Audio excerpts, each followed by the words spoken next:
En primer lugar, quiero agradecer a Patricio Lons este espacio de encuentro que ha creado con la Semana de la Hispanidad. Necesitamos asociaciones, necesitamos organizaciones, instituciones que permitan extender hacia la sociedad civil nuestra verdad histórica con visión de largo plazo, que empiecen a vertebrar el reencuentro, la reunificación, en ese proceso que sin duda será largo en el tiempo, pero ineludible. Quiero aprovechar el altavoz que supone esta Semana de la Hispanidad para compartir con vosotros el desarrollo de un proyecto que me parece necesario, me parece imprescindible más bien, y que estoy abordando simplemente porque veo que nadie más lo hace. Se trata de la redacción de un libro sencillo que muestre la historia comparada de la división de la Hispanidad por espacios geográficos, desde la Nueva España hasta el Cono Sur, pasando por supuesto por la península ibérica. El título del libro es 200 años de Hispanidad dividida. ¿Quién, cómo y por qué? El avance del libro se podrá consultar de forma gratuita en la web orgullodelasespañas.com en abierto. ¿Por qué me parece imprescindible este proyecto? Pues porque la situación real se percibe mucho mejor, con todavía más claridad, cuando nos alejamos, cuando alejamos el foco y contemplamos el panorama completo. Conviene alejar el zoom de las historiografías nacionales, que siempre tienen el sesgo de la pequeña nación a la que pertenecen, y ver el escenario en su conjunto, completo. Por poner un ejemplo claro usando uno de los pequeños países centroamericanos. ¿Alguien puede creer que la historiografía de Costa Rica, limitada a las fronteras actuales de Costa Rica, puede explicar adecuadamente, dar sentido, crear un relato inteligible, comprensible de por qué hoy Costa Rica es lo que es, sin tener en cuenta toda la historia conjunta de la hispanidad durante los últimos 500 años? Es obvio que no. Muchos hechos históricos que afectaron y afectan a Costa Rica sucedieron fuera de sus fronteras actuales. De ahí la necesidad imperiosa de contemplar el panorama conjunto de la historia de la hispanidad. Cuando conocemos los sucesos históricos de la Nueva España, de Centroamérica, los unimos a los del norte de Sudamérica, a los del Cono Sur y por último también a los de la península ibérica, el panorama es abrumador por su claridad. Es imprescindible una revisión de la historia conjunta de la hispanidad. Esta revisión nos lleva a constatar que al igual que durante los 300 años de unidad vivimos una realidad común, hemos vivido igualmente una realidad común durante los últimos 200, pero una realidad común de dispersión, inestabilidad, guerras fratricidas, debilidad, subyugación y pobreza. Una de las tesis del libro, y más que una tesis es una mera constatación, es revelar la importancia capital mayúscula que ha tenido la masonería anglosajona en dividir y subyugar a las 20 naciones resultado de la explosión de la hispanidad. Y sigue siendo así en nuestros días. La mayoría de vosotros que me escucháis, seáis del país de la hispanidad que seáis, que sentís afecto por nuestra comunidad, que conocéis nuestra historia, sabéis cómo los principales de los llamados libertadores, Bolívar, San Martín, O'Higgins, Miranda, no eran nada más que meros muñecos, meros guiñoles al servicio de los intereses británicos. Pero es que hay mucho más. El efecto pernicioso de la masonería es una constante en toda la hispanidad y durante los últimos 200 años, hasta hoy. De esto quería hablar en este vídeo y en la pequeña serie de vídeos a la que damos comienzo, dado que es un tema tan extenso que no puede tratarse ni siquiera de forma superficial en un solo vídeo. La masonería ha demostrado en los últimos siglos ser una institución tremendamente eficaz para el control de las sociedades. Aunque hay masonerías de obediencia francesa y de otras naciones, no hay duda que las masonerías de obediencia anglosajona son las mayores en importancia. Hay cerca de 3 millones de masones de obediencia anglosajona en Estados Unidos, 1 millón en Reino Unido, 1,5 millones en México. La configuración del mundo actual, el dominio mundial anglosajón durante los 2 últimos siglos, primero a manos de Gran Bretaña y después a manos del hijo díscolo Estados Unidos, debe muchísimo a la masonería. Las élites anglosajonas, primero en Gran Bretaña y más tarde en Estados Unidos, encontraron un modelo de gestión, un modelo de dirección tremendamente eficaz, que no se ha dado con tal intensidad en otras naciones ni con tanta malignidad y maquiavelismo. Este modelo de gestión, de liderazgo, en el caso de Gran Bretaña, se sienta sobre una unidad de acción férrea, una amalgama indivisible, una completa fusión de intereses entre la corona británica, la oligarquía financiera y comercial que controla los grandes flujos económicos, el ejército y los servicios secretos. Una de las piezas claves, una eficacísima correa de transmisión de los intereses de este núcleo férreo hacia la sociedad británica y hacia las sociedades de los países dominados, de los países vasallos, en realidad, es la masonería. Son infinitas las pruebas históricas que así lo demuestran, pero vamos a comentar dos hechos que lo confirman y que explican el modus operandi de esta unidad de acción y el rol de la masonería. El suceso más llamativo y elocuente es la reciente entrada triunfal como venerable gran maestro del duque de Kent, primo de la actual reina Isabel II del Reino Unido, en el multitudinario, pomposísimo acto conmemorativo que festejaba el 300 aniversario de la creación de la masonería, celebrado en Londres en 2017. To order, brethren, to receive the most worshipful, the Grand Master.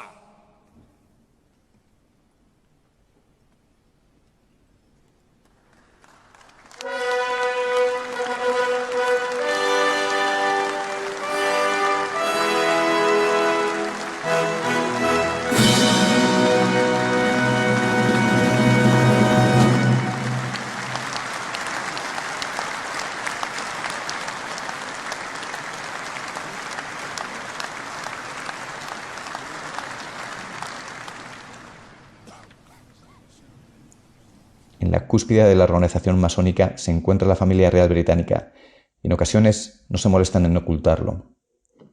Al considerar esto, hechos de la más rabiosa actualidad adquieren otra dimensión, como por ejemplo la convocatoria hecha por el príncipe Carlos de Inglaterra en junio de 2020 al evento llamado el Gran Reseteo, en el marco del Foro Económico Mundial, en lo que parece ser otra vuelta de tuerca de la agenda globalista, en la línea de la Agenda 2030. El otro suceso histórico que revela con crudeza la forma de operar de la élite anglosajona son las guerras del opio. Para nosotros, los ciudadanos de la Hispanidad, el caso de China encierra una lección a la que prestar especial atención. China también sucumbió de forma trágica, como la Hispanidad, a manos de la intriga anglosajona. Pasó por un larguísimo periodo de humillación y sufrimiento, pero ha sabido resurgir. Las dos guerras del opio de Gran Bretaña contra China sucedieron de 1839 a 1860. Los británicos inician estas guerras con el objetivo de frenar el fortísimo déficit comercial que sufrían frente a China. Los ingleses ansiaban sus porcelanas, sus sedas, su té, pero no tenían ningún producto que ofrecer a cambio que interesara a los chinos.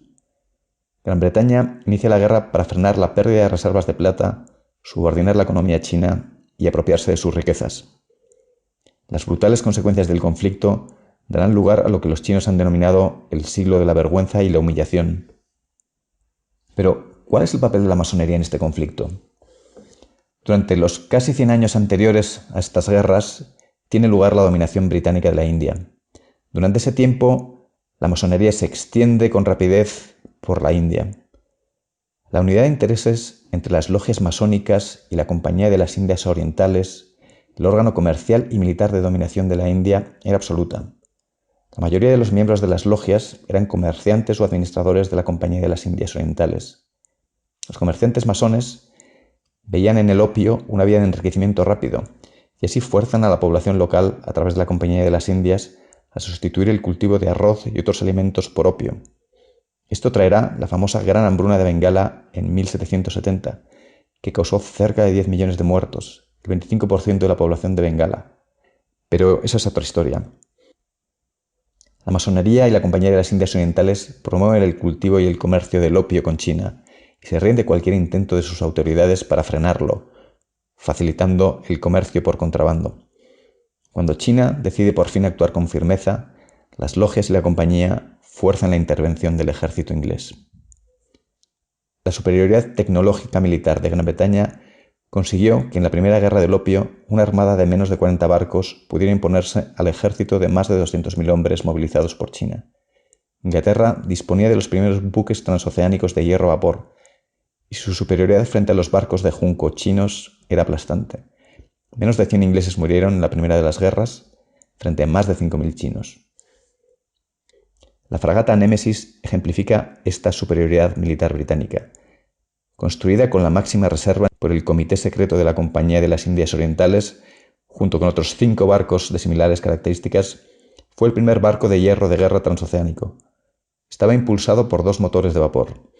La fragata Némesis ejemplifica cómo la élite anglosajona aprovecha el desarrollo industrial inglés para construir herramientas efectivas de subordinación violenta de otras sociedades, sin reparar en frenos morales y cómo consiguen perpetuar esa dominación a través de los flujos económicos ventajistas. Las consecuencias de la derrota fueron funestas para China, la abocaría a un siglo de fuerte sufrimiento y decadencia.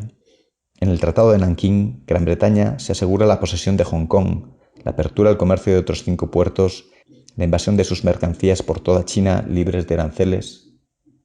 A los ciudadanos de la Hispanidad nos suenan estas condiciones.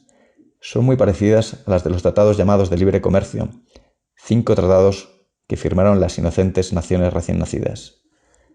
En China, además de la extensión de la drogadicción al opio entre la población, sobrevino una fuerte crisis económica a consecuencia del enorme déficit comercial derivado de los alterados nuevos flujos económicos con Inglaterra.